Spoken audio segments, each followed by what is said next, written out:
Hello my dear students, उम्मीद करता हूँ आप सब ठीक होंगे। कल हमारा क्वेश्चन हुआ था एक्सरसाइज 3.3 का क्वेश्चन नंबर फर्स्ट, जिसमें हमें दिया गया था कि निम्न समीकरणों की जांच कर बताइए कि क्या ये द्विघाती समीकरण है या नहीं। क्वेश्चन हमने अच्छे से किया था।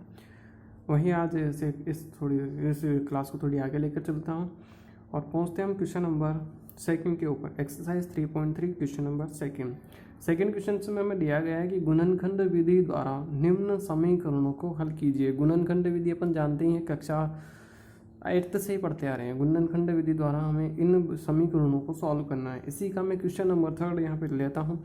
क्वेश्चन नंबर थर्ड कुछ इस प्रकार हमें दिया गया है।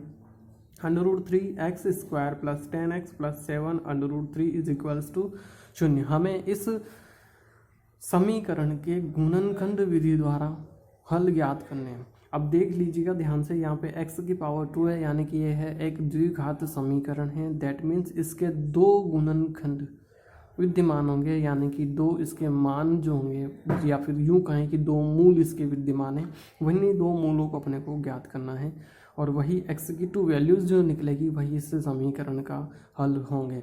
तो गुणनखंड विधि के द्वारा जब हम इसे सॉल्व करते हैं तो सॉल्व करने के लिए हमें सबसे पहले देखना होगा कि जो इसका फर्स्ट पद और लास्ट पद जो दे रखा है, इन दोनों का गुणनफल यदि अपन करते हैं तो 7, ध्यान दीजिएगा यहाँ पे 7 × √3 × √3।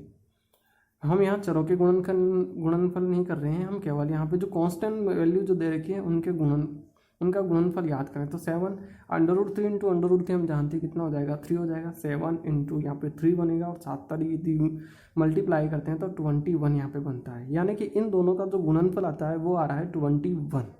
ठीक है। अब इस 21 को ध्यान में रखते हुए हमें इस 10 के दो टुकड़े ऐसे करने हैं कि मल्टीप्लाई करने पर तो उन टुकड़ों की जो वैल्यू आती है वो 21 आए और जोड़ने या घटाने पर उसकी जो वैल्यू आती है वो 10 हो जाए। तो इसके लिए हम इस 10 के दो टुकड़े इस प्रकार करते हैं कि ध्यान दीजिएगा हमारी जो नेक्स्ट स्टेप होगी इसके टुकड़े कैसे होंगे। तो ध्यान देना यहाँ पे √3x² प्लस, यदि मैं इसको दो टुकड़े से करूँ 7 × 3 अपन जानते 7 तारीख कितने हो जाएंगे 21 और 7 + 3 = कितने हो जाएंगे 10। ये मेरा इंपॉर्टेंट वाली बात हुई, यहाँ पे ध्यान देने वाली बात ये हुई।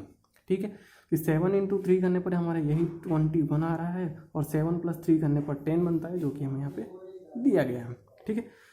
√3x², यहाँ पे हम करेंगे इसको 7x + 3x + 7 √3 = 0।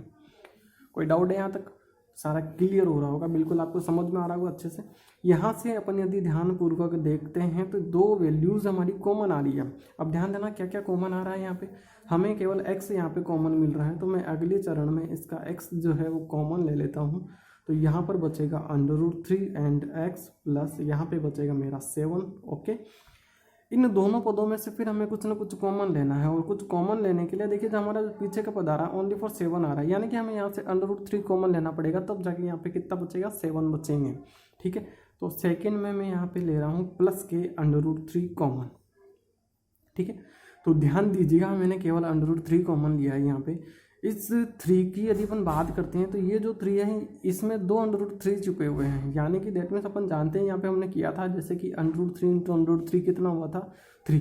तो सेम उसी प्रकार में से एक √3 अपन यदि कॉमन ले लेते हैं तो अंदर बचेगा एक √3। वही मैं यहाँ पे लिख रहा हूँ √3 × x। ये वाला x √3 कॉमन ले लिया था तो यहाँ से √3 बचा हमारा। ठीक, प्लस यहाँ से √3 कॉमन आ गया तो बचेगा 7 = 0।